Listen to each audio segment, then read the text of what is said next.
प्रीति, mummy, मैं आपको कितनी बार मना कर चुकी हूँ कि मैं जिस घर में किसी को जानती नहीं पहचानती नहीं, उस घर में मैं शादी कैसे कर सकती हूँ। मैं तो ससुराल में बिल्कुल अकेली पड़ जाऊंगी। माँ, पर प्रीति बिटिया, एक न एक दिन तो हर लड़की को अपने ससुराल जाना ही पड़ता है और ये तो हर लड़की के साथ होता है। ससुराल में जाकर एक दूसरे को पहचानना, सबके दिलों में जगह बनाना, सबसे प्यार बांटना, यही तो रीत है। कोमल प्रीति की बड़ी बहन, मम्मी, अगर इसे ऐसी जगह शादी नहीं करनी जहां इसे कोई नहीं जानता ना हो, तो ऐसी जगह तो कर सकती है ना जहां ये किसी को जानती हो, कोई इसका साथी हो। प्रीति, अरे कोमल दीदी, अच्छा हुआ आप आ गए। मम्मी को देखो ना, कब से शादी कर ले बोल रही है। जब मैंने बोल दिया कि मुझे अभी शादी नहीं करनी तो क्यों बार बार मम्मी जिद कर रही हैं। कोमल, ठीक ही तो कह रही है मम्मी, एक ना एक दिन तो शादी करनी है तो क्यों ना समय रहते खुशी का काम ठीक ठाक हो जाए। वैसे अगर तुम कहो तो मैं तुम्हें एक सलाह दे सकती हूँ। मेरा इकलौता देवर मोहित अभी नई नई नौकरी पर लगा है और माँ बाबूजी उसके लिए लड़की देख रहे हैं, पर मोहित को अभी कोई लड़की पसंद नहीं आ रही है। अगर आपकी रजामंदी हो तो मैं प्रीति के लिए अपने देवर से बात करूं। मम्मी, माँ, ये तो बहुत अच्छा रहेगा कोमल बिटिया। अगर तेरे ससुराल वाले इस बात के लिए मान जाते हैं तो तेरे पापा और मुझे तो कोई ऐतराज नहीं। कोमल, और प्रीति तू बता। प्रीति, मुझे क्या पता दीदी, आपको जो ठीक लगे वैसे करो। अच्छा मैं अभी आती हूँ। प्रीति शर्मा करो अपने कमरे में चली जाती है। प्रीति और कोमल दोनों सगी बहन थीं। कोमल की शादी शहर के एक बड़े ऊंचे घराने में हुई थी। कोमल प्रीति की शादी की बात अपने देवर से करती है। सब लोग इस रिश्ते के लिए मान जाते हैं क्योंकि प्रीति के स्वभाव को सब जानते थे। सबकी रजामंदी से खुशी खुशी रिश्ता तय हो जाता है और प्रीति और मोहित की शादी हो जाती है। प्रीति नई नवेली दुल्हन बनी नए नए सपने संजोए अपने ससुराल आती है। सब कुछ बहुत अच्छे से चल रहा था। दोनों बहनें मिलकर खुशी खुशी घर का काम निपटाती। घर का माहौल बहुत ही शांतिपूर्ण था। पर कहते हैं ना, जहाँ चार बर्तन होते हैं वो कभी ना कभी बज ही जाते हैं। कोमल की सास प्रीति के स्वभाव से बहुत खुश थी। एक दिन सास का एकादशी का व्रत था। कोमल थोड़ी देर से सोकर उठी, इसलिए प्रीति ने सास के लिए फलाहार की कई सारी चीजें बना डाली। ये देखकर सास बहुत खुश हुई। सास, प्रीति बहू, मैं तो धन्य हो गई जो तुम जैसी बहू ऊपर वाले ने मुझे दी। मेरी दोनों बहुएं लाखों में एक है। वैसे तुमने तो फलाहार कितनी सारी चीजें बना डाली, मेरा तो पेट अच्छे से भर गया। प्रीति, माँ जी, आपको फलाहार पसंद आया, यह मेरे लिए बहुत खुशी की बात है। अपनी सास की प्रशंसा की हकदार पहले अकेली कोमल हुआ करती थी, पर अब सास का प्यार बन गया था। प्रीति की तारीफ सुनकर कोमल को अपनी बहन से थोड़ी ईर्ष्या होने लगी, इसलिए उसके व्यवहार में बदलाव आने लगा। प्रीति, कोमल दीदी, देखना, मैं कढ़ी बना रही थी। पकौड़ों के लिए इतना बेसन काफी रहेगा ना। कोमल, देखो प्रीति, अब तुम मेरी छोटी बहन नहीं हो, तुम मेरी देवरानी हो, इसलिए घर की जिम्मेदारियां सीख जाओ। अब हर समय मैं तुम्हें थोड़े ही बताती रहूंगी कि क्या सही है और क्या गलत है। खुद भी तो बनाना सीखो, और वैसे भी मुझे बहुत सारे काम हैं। आज से पहले कोमल ने प्रीति से कभी ऐसे बात नहीं की थी, पर प्रीति इस बात पर ध्यान नहीं देती। अब तो कोमल अक्सर प्रीति को नीचा दिखाने की भी कोई कसर नहीं छोड़ती थी। एक दिन प्रीति ने गलती से दाल में देसी घी के तड़के की जगह तेल का तड़का लगा दिया, जिस पर कोमल उसे टोकने लगी। कोमल, प्रीति, तुम्हें पता है ना कि माँ जी को देसी घी के तड़के वाली दाल पसंद है, फिर तुमने तेल का तड़का क्यों लगा दिया? प्रीति, दीदी, वो देसी घी मुझे मिल ही नहीं रहा था। मैंने पूरी रसोई में देखा, इसलिए मैंने तेल का तड़का लगा दिया। कोमल, 6 महीने तुम्हारी शादी को हो गए हैं, कब तक मैं ही रसोई के सामान की देखभाल करती रहूंगी? तुम्हें भी तो देखना चाहिए। देसी घी हमेशा भंडार घर में रखा होता है। एक बार वहां जाकर देख लेती, कम से कम ये गलती तो नहीं होती। एक बात कान खोलकर सुन लो, यहाँ तुम मेरी बहन नहीं देवरानी हो। कभी ये सोचो कि दीदी दीदी करके तुम मेरी मदद लेकर घर में सबकी तरफदारी बटोरती रहोगी और मैं चुपचाप देखती रहूंगी। सास, कोई बात नहीं कोमल बहू, इस पर इतना गुस्सा होने वाली क्या बात है? कभी कभी देसी घी ना हो तो तेल के तड़के वाली दाल खाने में मुझे कोई परेशानी नहीं है, और वैसे भी तेल के तड़के में भी दाल बड़ी स्वादिष्ट लग रही है। मुझे प्रीति ने ऊपर से सफ़ेद मक्खन डालकर दिया था, और मखनी दाल तो मक्खन डालकर वैसे ही बहुत स्वादिष्ट हो जाती है। प्रीति की तरफदारी करती हुई अपनी सास को देखकर कोमल गुस्से से भर जाती है और पैर पटकती हुई अपने कमरे में चली जाती है। कोमल ने प्रीति से बात करना भी बंद कर दिया था। इस वजह से प्रीति का मन बहुत परेशान रहता था। कोमल की आंखों पर तो जलन की पट्टी बंधी हुई थी। एक दिन, सास, क्या हुआ कोमल? तबीयत तो ठीक है, आज सुबह से ही सो रही हो। अरे, तुम्हें तो बहुत तेज बुखार है।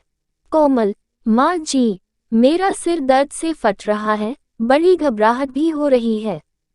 सास, प्रीति बहू, जल्दी आओ। देखो कोमल बहू बुखार से तप रही है और इसने किसी को कुछ नहीं बताया। सूरज भी शहर से बाहर गया हुआ है।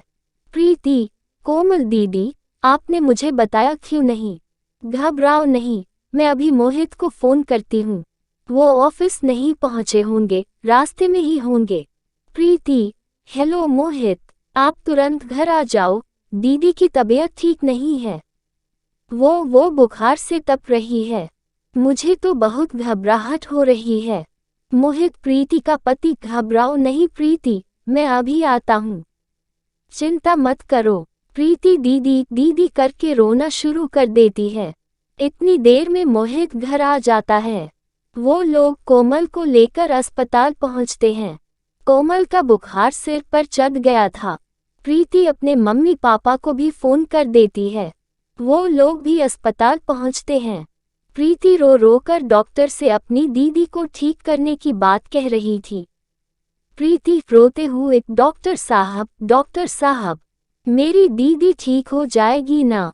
प्लीज, आप उनका अच्छे से इलाज कीजिए। मेरी दीदी को ठीक कर दीजिए डॉक्टर। एक हफ्ते बाद कोमल की तबीयत में सुधार आता है और उसे हॉस्पिटल से छुट्टी मिल जाती है। प्रीति ने कोमल की अस्पताल में भी बहुत सेवा की और घर आने के बाद भी उसका बहुत ध्यान रखा।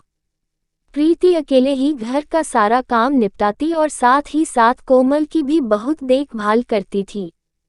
प्रीति की देखभाल से कोमल बहुत जल्दी ठीक हो गई।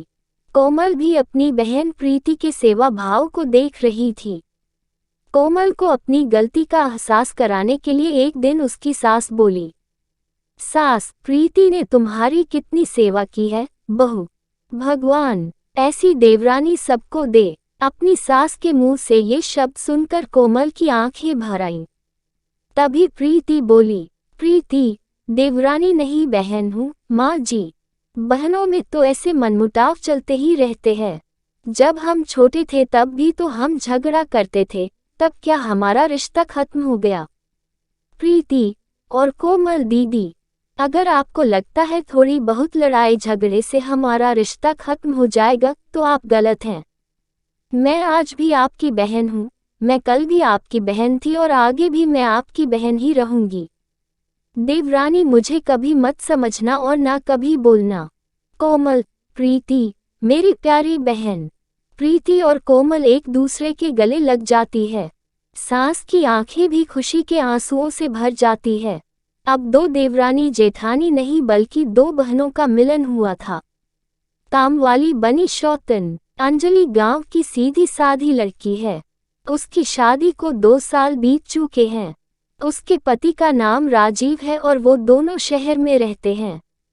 राजीव वैसे तो नेकदिल इंसान है, लेकिन पराये औरतों के सामने वो पिघल जाता है। इसीलिए अंजलि हमेशा चिंता में रहती है। ऑफिस से आने के बाद हर रोज अंजलि राजीव का फोन चेक करती है। राजीव, क्या अंजलि, तुम हमेशा मेरे ऊपर शक करती रहती हो। अंजलि, मुझे तुम्हारे ऊपर कोई भरोसा नहीं है। पता नहीं बाहर क्या क्या करते रहते हो। अंजलि को हमेशा शक लगा रहता है। इसमें अंजलि की कोई गलती नहीं है। ऐसे ही दिन बीतते रहते हैं। इतने में अंजलि गर्भवती हो जाती है और डॉक्टर साहब अंजलि को घर का कामकाज करने से मना कर देते हैं। अंजलि राजीव से कहती है, अंजलि, डॉक्टर साहब ने तो मुझे कोई काम करने से मना कर दिया है। अब क्या होगा? राजीव, एक काम वाली बाई रखनी होगी। तुम चिंता मत करो, मैं सब कुछ संभाल लूंगा। राजीव कामवाली बाई की खोज करता है और 2 दिन बाद रूपा नाम की एक औरत घर पर चली आती है और कहती है, रूपा, मैंने सुना है आप लोग कामवाली की तलाश में हो। मुझे रख लो, मैं बहुत अच्छा काम करती हूँ। रूपा की उम्र 30 के आसपास है और वो बहुत सुंदर भी है। रूपा को देखकर राजीव पिघल जाता है और कहता है, राजीव, हाँ हाँ, हम तुम्हें रख सकते हैं, बिल्कुल रख सकते हैं। अंजलि, नहीं नहीं, रुको, पहले जांच तो कर लेते हैं कि इसका घर कहाँ है। ये आई कहाँ से है? राजीव, उसकी क्या जरूरत है अंजलि, अभी हमें कामवाली की जरूरत है, हम इसे रख लेते हैं। राजीव अंजलि की बात नहीं सुनता है और रूपा को काम पर रख लेता है। रूपा घर के कामों में लग जाती है, मगर उसके काम से अंजलि बिल्कुल खुश नहीं है। वो हर काम आधा अधूरा करती है और काम से ज्यादा समय सजने धजने में लगा देती है। राजीव तो बस रूपा को देखता ही रहता है। अंजलि, राजीव, अभी तक तुम तैयार नहीं हुए हो, आज ऑफिस नहीं जाओगे? राजीव, नहीं अंजलि, आज अच्छा नहीं लग रहा है। अंजलि आराम करती रहती है और राजीव बैठकर पूरा दिन रूपा को देखता रहता है।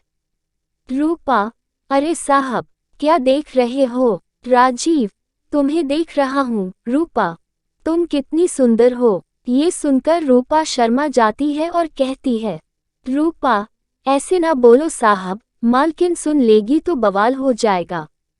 राजीव, तो फिर आज रात को जब तेरी मालकिन सो जाएगी तब घर के बाहर चली आना, हम दोनों बहुत गप्पे लड़ाएंगे।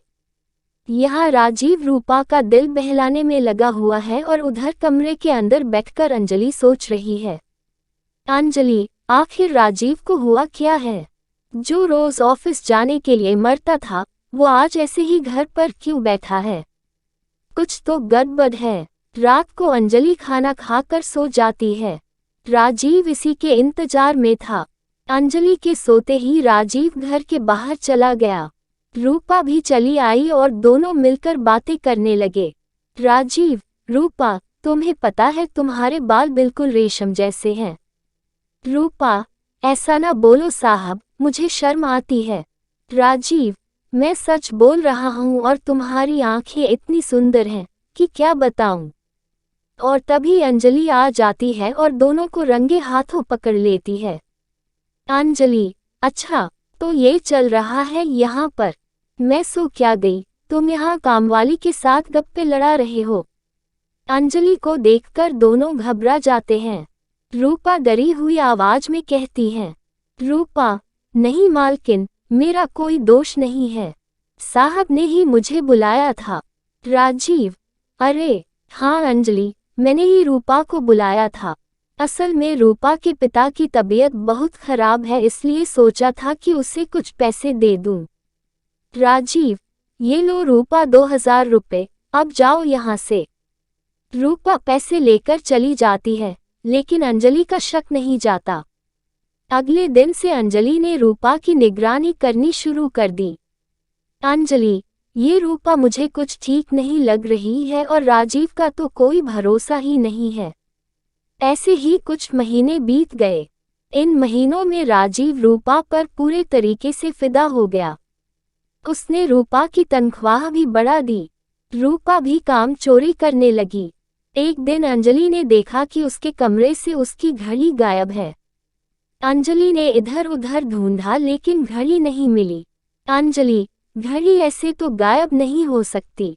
कल रूप आई थी यहाँ, जरूर उसी ने ली होगी। उसके ऊपर मुझे पहले से ही डाउट था। राजीव, अरे नहीं अंजलि, रूपा इतनी बुरी भी नहीं है। तुम्हारी घड़ी कहीं गिर गई होगी। राजीव मानने को राजी ही नहीं कि रूपा ऐसा कर सकती है। उसके बाद से हर 2 दिन में घर से कुछ न कुछ गायब होने लगा।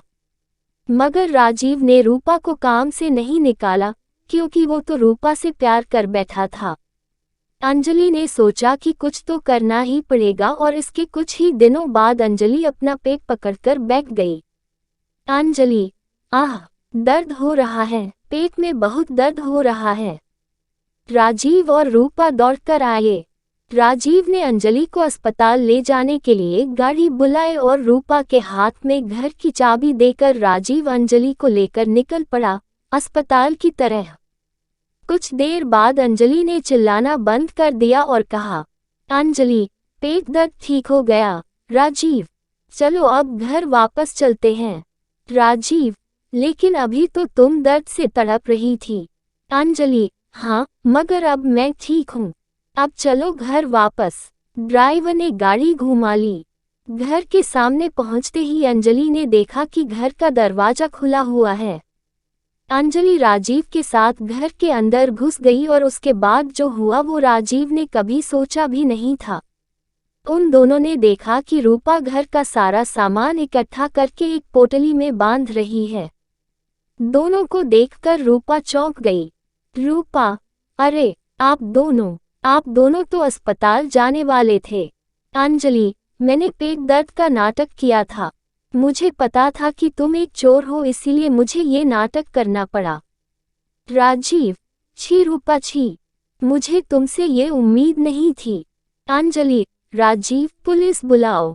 रूपा अंजलि के पैर पकड़कर रोने लगी। रूपा, मुझे माफ कर दो मालकिन, मुझसे गलती हो गई। मगर अंजलि ने एक भी बात नहीं सुनी। कुछ देर बाद पुलिस आ गई और रूपा को अरेस्ट करके ले गई। अंजलि ने राजीव से कहा, अंजलि, देखो राजीव, बीवी के अलावा और कोई सगा नहीं होता। राजीव ने अंजलि से माफी मांग ली। राजीव, मुझे माफ कर दो अंजलि। आज मुझे समझ में आ गया है कि इस दुनिया में अगर कोई मुझसे सबसे ज्यादा प्यार करता है तो वो तुम हो। आज से मैं किसी भी औरत को आंख उठाकर भी नहीं देखूंगा। राजीव सुधर गया। इसके बाद से ही उसने और किसी औरत से बात भी नहीं की। कुछ महीनों बाद दोनों को एक बेटा हुआ और सभी खुशी खुशी रहने लगे।